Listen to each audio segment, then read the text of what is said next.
It's the festive season again, and it's one of the most important times where you need to make sure that you don't fall off the rails, right? You don't start indulging in all the sweet treats that bring back all these childhood memories. Today, I'm going to show you just how you can, in fact, indulge, and how we can, with a couple of little adjustments and little tricks and tips, we can actually embrace what the season is about, indulging in treats that we make only at this time of year. I'm Kirstin Nussgruber from Kirstin'sCancerCare.com, and I help people with cancer get out of overwhelm by teaching them, not treating them, that's a good one, how to reclaim their lives. Now, an important thing to consider when we have cancer is we do not want to create an inner environment that is conducive to cancer growth. And one of the things that we are very well aware of is that glucose can fuel most cancers. It means that cancer cells have so many more receptors for glucose, insulin receptors on their cell membranes. So we kind of want to keep the sugar out, but that's a pretty darn difficult thing to do. And there are ways and means of including some treats every now and then so that we don't feel completely cut off from the sweet train. Also, for anybody just not having been diagnosed with cancer yet, or just practicing what I consider to be proactive prevention, we need to be mindful of our sugar intake, especially in the United States, where things are just that tad too sweet. I remember very well when we moved here from South Africa, and this is 18 years ago, how everything was so much sweeter here in the United States. And even going down a normal bread aisle in the supermarkets, just do some sniffing and you'll actually smell sugar. Sugar is everywhere. But sugar also makes a treat a treat. So how do we take care of that? Well, a very basic rule is when you take a recipe, one of your favorite recipes, you do not need to have that amount of sugar in it. Start cutting down on the amount of sugar in most recipes. And if you have a family that is going to be completely resistant to you going sugar-free, do it slowly, do it gradually, reduce the amount of sugar in a recipe. That's tip number one. It works. If you do it slowly, no one will notice, and you are training, or rather retraining, your taste buds to need less sweet. And that is something we can absolutely do. We do not need to have that level of sweet that we are constantly exposed to. And the good thing with retraining our taste buds is that we will notice when things are too sweet for us, because we're going to really get to that threshold which goes lower and lower when it comes to the sugar intake. And that is a good thing for overall health, for your insulin glucose metabolism. You know, you don't want to become pre-diabetic because that's lifestyle, right? Diabetes too rampant these days, also amongst children now. We don't need to go down that path. So just reduce the amount of sugar. But then that is still sugar. So let's talk about the types of sugar that we can be using as well. So away with the white refined sugar. So anything white refined really needs to go. And sugar is no exception to that. So we can have more mineralized sugars. Now, they're still sugar, remember, but at least they come with a little bit more nutrients, right, than white refined sugar, which is often also chlorinated, so introducing some toxins there as well. So one good change would be, and beware of the brown sugars, that they aren't just using food coloring to brown the sugars, but more natural sugars. So maple syrup, for example, is a more whole foods sugar. That can be a very good replacement. Or if you're looking at dried sugars, the coconut palm sugar is also a very good option here. It will make your baked goods a little bit more brown or more khaki in color, more beige, and it gives a bit more of a nutty taste, but it doesn't taste like coconut at all. But that, if you're just wanting to replace ordinary sugar, coconut palm sugar is one of my go-tos, as well as maple syrup. And then, of course, what about us? That we are trying to keep our blood sugar glucose down? What about us low carb or even keto people? Now, there are lots of sugar replacements now available for us that have no effect on your blood sugar levels. Those are classified either as sugar alcohols, or they are from a herb like stevia, or actually from a vegetable, a gourd like monk fruit. So those can be used in place of your sugar in a recipe because they don't spike your blood sugar level. So you don't have that spike when you eat it. Now, for example, the sugar alcohols, there is erythritol. This is one option. Then there are mixes like this particular one. Swerve is the ultimate sugar replacement, is what they call it. That contains erythritol, and it contains a couple of other blends, sugars as well. I don't have glasses to be able to read that. Those are an option. So is this. This is monk fruit sweetener. This is actually powdered monk fruit sweetener, which comes pretty close to real sugar. These are options to try. Now, every taste bud is a little bit different, and if you start using them, it'll taste a little bit differently depending on what your sweet tolerance is, but you will get used to it. So don't give up right away. It's a good option if you're baking something and you want to indulge. However, they are not what I would consider whole food sugars. All right, they are highly processed. Erythritol, xylitol is another sugar alcohol, and even the monk fruit sweetener, they're highly processed as well. So in terms of if we're going more towards a whole foods approach, rather like sweeteners like honey or maple syrup or even the coconut palm sugar would be better options. However, they spike your blood sugar levels higher than these other replacements that are better than your normal sweeteners. So we don't want to go to the artificial sweeteners in those direction. They are actually adding to your toxic burden as well. So we're not talking about that. We're talking about sugar alcohols like erythritol, xylitol, and we're also talking about like monk fruit sweetener, which you see everywhere now these days. But they are good alternatives to use. So use a different sugar. Use less sugar in the recipe. Use a different type of sugar, right? Not the white refined sugar. Tip number 2. Now, tip number 3. I had said get out with the white, and that also refers to flour.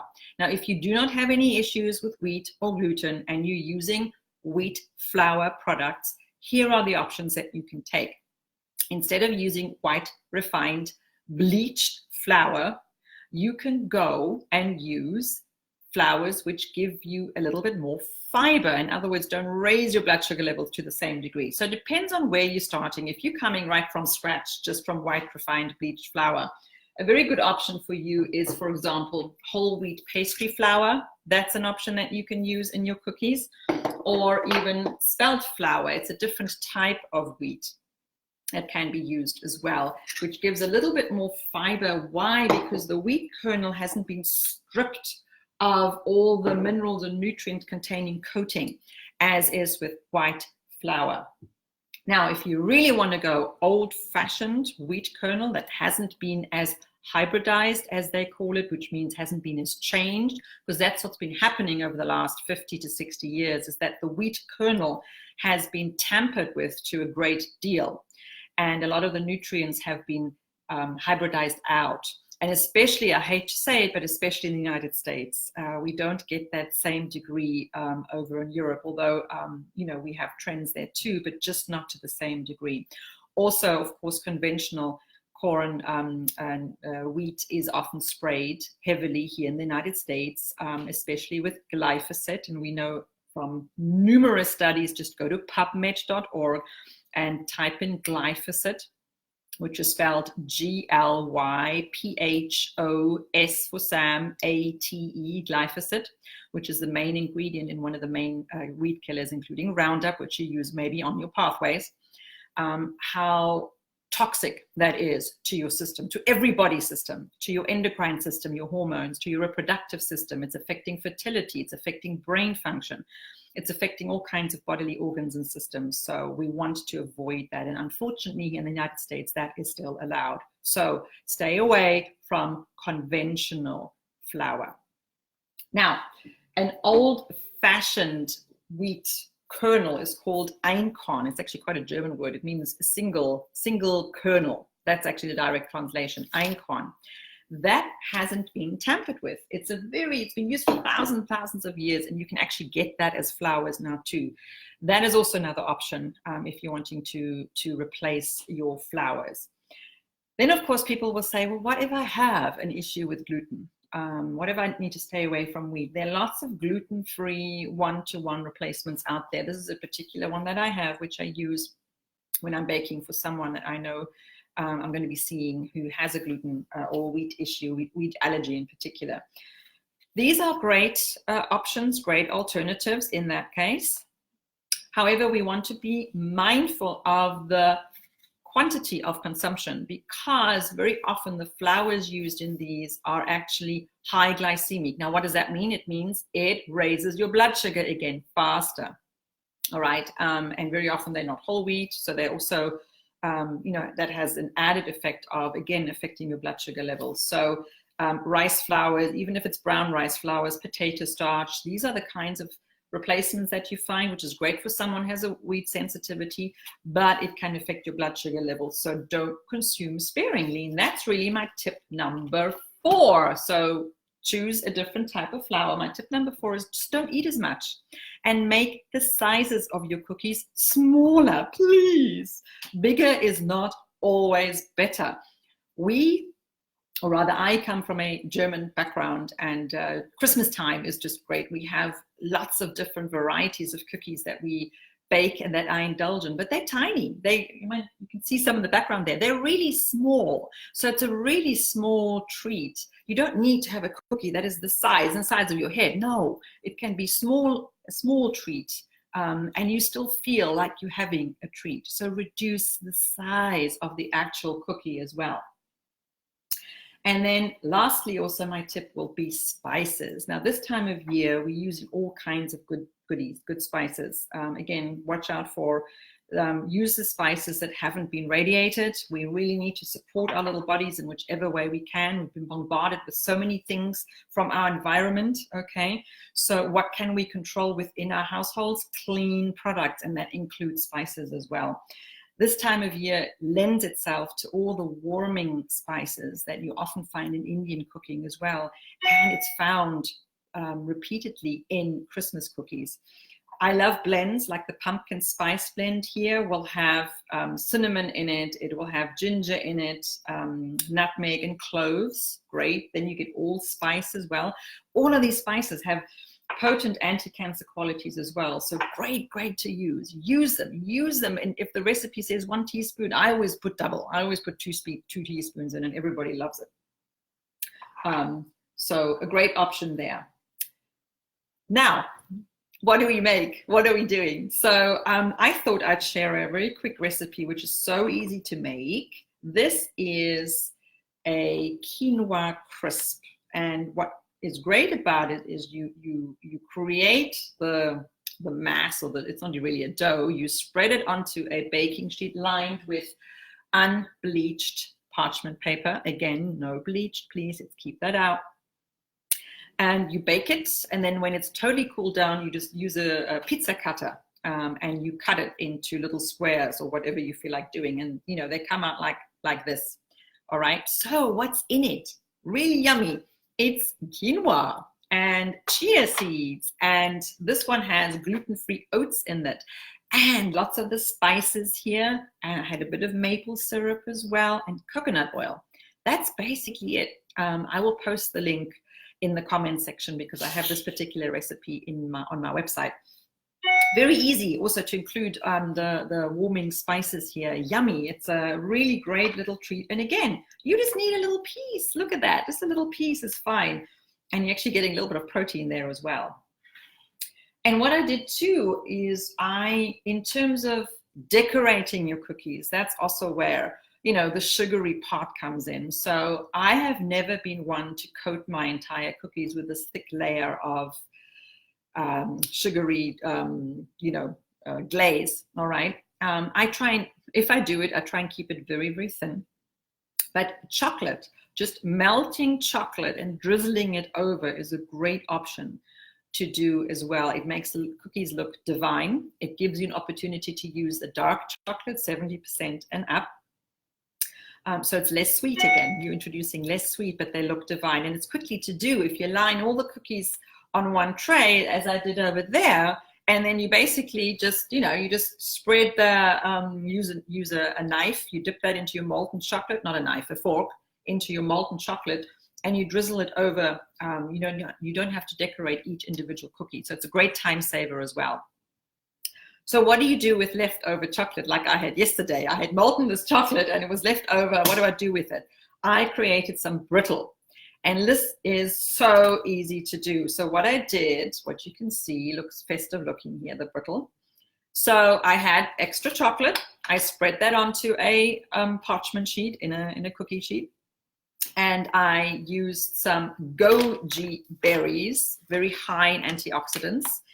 Great for baking, can be used in a place of also using where you use raisins, which are higher in sugar, goji berries. And I chopped some pistachio nuts. Why? Because it's Christmas. You got that red and green combination.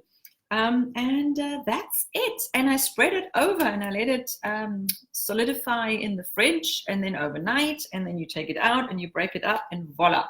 Now you can add spices to that too. I just didn't do that because this was pretty late at night.